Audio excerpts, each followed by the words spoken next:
السلام علیکم ورحمۃ اللہ وبرکاتہ۔ آج آپ سے ایک ایسے عمل کا ذکر کرنا چاہتا ہوں کہ جو اس عمل کو کرے یا ان میں سے کوئی عمل کرے تو اس کو اللہ تعالیٰ یہ مقام عطا فرمائے گا کہ جس کسی جنت کی حور سے چاہے نکاح کروا دیا جائے گا۔ اس ضمن میں مسند ابو یعلا میں ایک روایت آتی ہے، حضور اکرم صلی اللہ علیہ وآلہ وسلم فرماتے ہیں کہ 3 کام ہیں جو انہیں ایمان کے ساتھ کر لے وہ جنت کے تمام دروازوں میں سے جس سے چاہے جنت میں چلا جائے، اور جس کسی حور جنت سے چاہے نکاح اس کا کرا دیا جائے۔ جو اپنے قاتل کو معاف کر دے، نمبر 1، نمبر 2، اور پوشیدہ قرض ادا کر دے، نمبر 2، اور یہ نمبر 3، ہر فرض نماز کے بعد 10 مرتبہ قل هو اللہ احد یعنی پوری سورہ مبارکہ پڑھے 10 مرتبہ ہر فرض نماز کے بعد، تو ان میں 50 دفعہ ہو گئی۔ تو سیدنا ابو بکر صدیق رضی اللہ تعالی عنہ نے پوچھا، یا رسول اللہ، جو ان تینوں کاموں میں سے کوئی ایک کر لے؟ آپ نے فرمایا کہ جو ایک کر لے اس کا بھی یہی درجہ ہے۔ اللہ اکبر، اللہ اکبر، اللہ اکبر۔ تو اس روایت کو مسند ابی یعلا میں روایت کیا گیا ہے، حدیث نمبر 1794۔ اب آپ سوچ رہے ہوں گے کہ قل هو اللہ احد 10 دفعہ پڑھوں نماز کے بعد، ہر نماز کے بعد، دن میں 5 نمازیں ہیں تو 50 دفعہ ہو گئے، اس سے اتنی بڑی فضیلت۔ اب آپ یہ دیکھیں کہ ایک طریقے سے آپ کو یہاں پر نماز کی پابندی کی ترغیب مل رہی ہے۔ یہ ترغیب ہے، یہ لالچ نہیں ہے، ترغیب ہوتی ہے۔ لالچ اور ترغیب میں بڑا فرق ہوتا ہے۔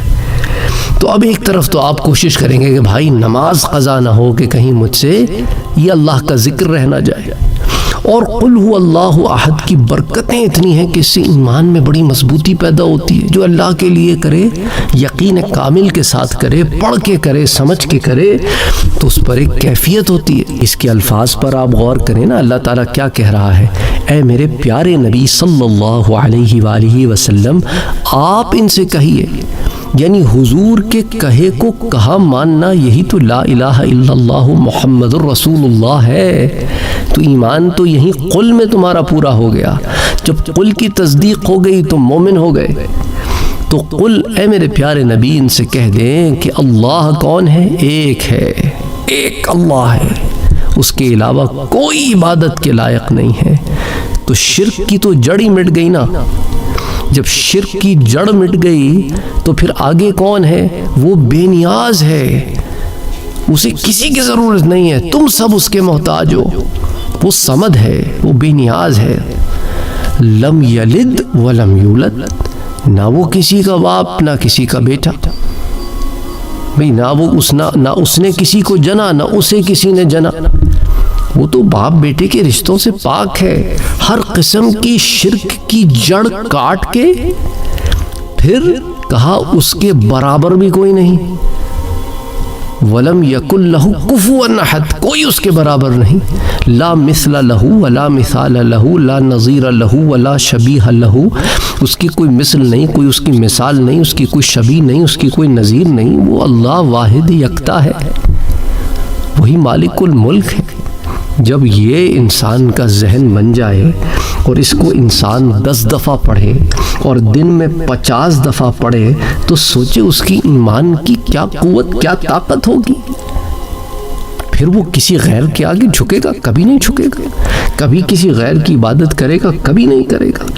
تو یہ تو ایک ترغیب ہے۔ اور 3 کاموں میں سے کہ 3 کام ہیں جو انہیں ایمان کے ساتھ کر لے، یعنی ایمان شرط ہے، اس کے بعد کام ہے۔ تو اس سے اس بات کی بھی نفی ہو گئی کہ جو اچھے کام تو کرتے ہیں پر ایمان کے ساتھ نہیں کرتے، کہ جو اچھا کام کرے گا پر ایمان کے ساتھ نہیں کرے گا تو اس کا کوئی گزر نہیں ہے جنت میں۔ جنت میں جانے کے لیے شرط ایمان ہے، ایمان کے بعد عمل صالح۔ اس لیے قرآن کریم جگہ جگہ کہتا ہے کہ خسارے میں ہے انسان مگر وہ نہیں، کون؟ جو ایمان لائے، الذین آمنوا وعملوا الصالحات، اور پھر نیک عمل کیے۔ اسی طرح سورہ 3 اٹھا کے دیکھ لیں، وہاں پہ بھی یہی ہے کہ جو ایمان لائے اور نیک عمل کیے۔ تو ایمان پہلے ہے، نیک عمل بعد میں ہے۔ تو اسی لیے کہا اس روایت میں بھی کہ 3 کام ہیں جو انہیں ایمان کے ساتھ کر لے وہ جنت کے تمام دروازوں میں سے جس سے چاہے جنت میں چلا جائے۔ یعنی قل هو اللہ احد تو ایک عمل ہو گیا نا، اس سے پہلے ایمان ہے. پھر جو ایمان کی اس کیفیت پہ پہنچ جائے تو وہ ایمان کے ساتھ پھر جنت کے کسی دروازے سے چاہے داخل ہو جائے، اور جس کسی حور سے جنت سے چاہے نکاح کر دیا جائے تو جنت میں دخول بھی اس کی مرضی اور جنت میں نکاح بھی اس کی مرضی. جو رب کی طرف سے عطا ہوگا وہ تو ہوگا، اس کے علاوہ اچھا یہاں پر یہ انسان نہیں خواہش کرے گا کسی اور کی چیز کی. یہ بھی جنت میں جو ہے نا لوگوں کو بڑا مغالطہ لگتا ہے، اگر کسی نے کسی اور کی کسی بھئی جنت میں نعمتوں کی کمی تھوڑی ہے، کوئی ایک حور لعبہ تھوڑی ہے، کوئی ایک ہی وہ حور کی قسمیں، اس قسموں میں کروڑوں اربوں خربوں حوریں ہیں، ہر ایک کو اس کی ملے گی اور اس کو دوسرے کی طرف نظر بھی نہیں جائے گی، یہ فکر ہی نہیں ہوگی دوسرے کے پاس کیا ہے اور اس کے پاس کیا نہیں ہے، جس کے پاس جو ہے اس میں خوش ہے.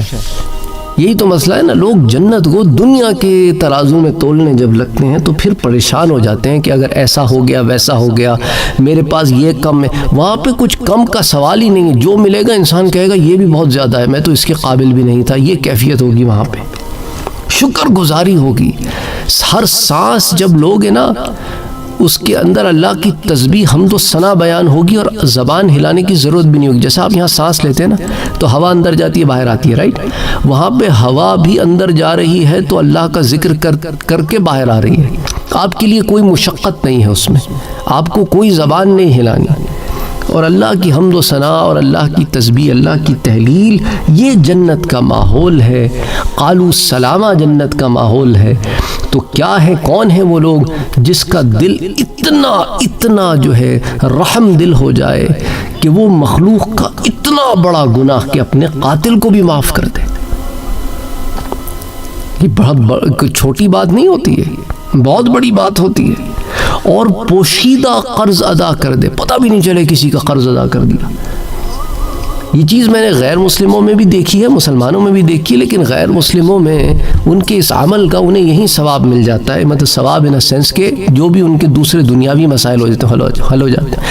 امریکہ وغیرہ میں نے دیکھا ہے کہ کتنے ہی لوگ پوشیدہ طور پہ بچوں کی اسکول کے کالجز یونیورسٹیز کے قرضے پے کر دیتے ہیں کہ بھئی یہ قرض سے آزاد ہو جائیں گے تو جو کمائیں گے اس سے اپنی زندگی سنوار لیں گے.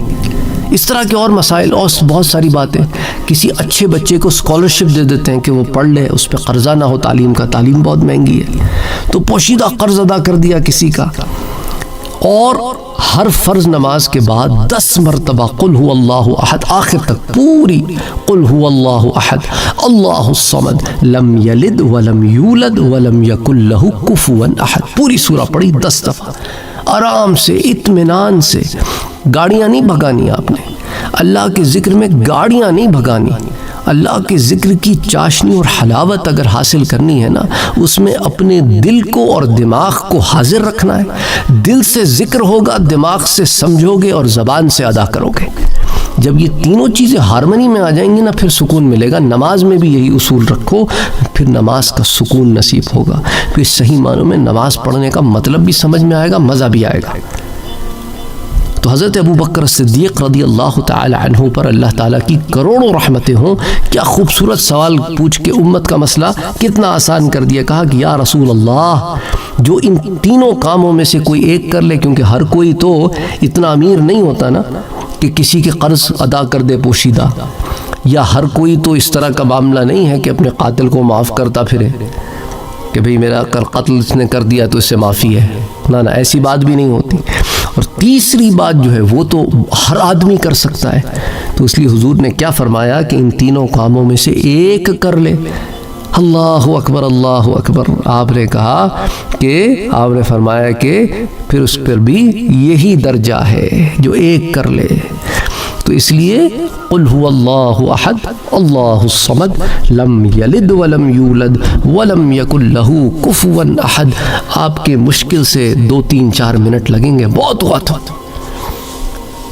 تو بڑے اطمینان اور سکون سے بھی پڑھو گے تو.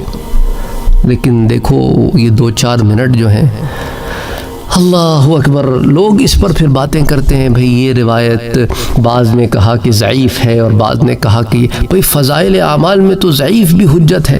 ایک بات تو یہ. دوسرا، اللہ بے نیاز ہے، اللہ بے نیاز ہے، وہ دینے پہ قادر ہے. تم کیوں عمل میں کنجوسی کرتے ہو؟ تم تو عمل کرو. وہ ذات دینے والی ذات ہے.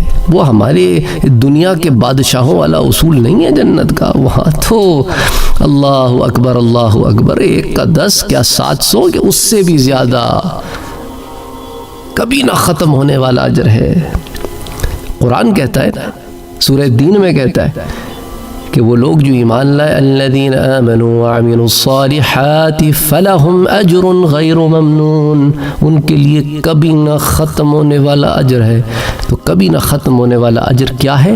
کہ ان کے رب کی ان پر نوازشیں جنت میں، جس کی زندگی ہمیشگی کی ہے، کبھی نہ ختم ہونے والا ہے. کبھی نہ ختم ہونے والی نوازشیں، انعامات ہیں. اس پر میں آپ کو بہت دروس پہلے دے چکا ہوں. بہرحال آپ اچھے کی امید رکھیں، اپنے رب سے جڑے رہیں اور اس کا ذکر کرتے رہیں. اس کے ذکر سے اپنی زبانوں کو تر رکھیں. اور سورہ اخلاص اتنی خوبصورت سورہ ہے کہ اس کی فضائل پر بھی انشاءاللہ تعالی شاید میں درس دے چکا ہوں، نہیں دیا تو انشاءاللہ تعالی دوں گا.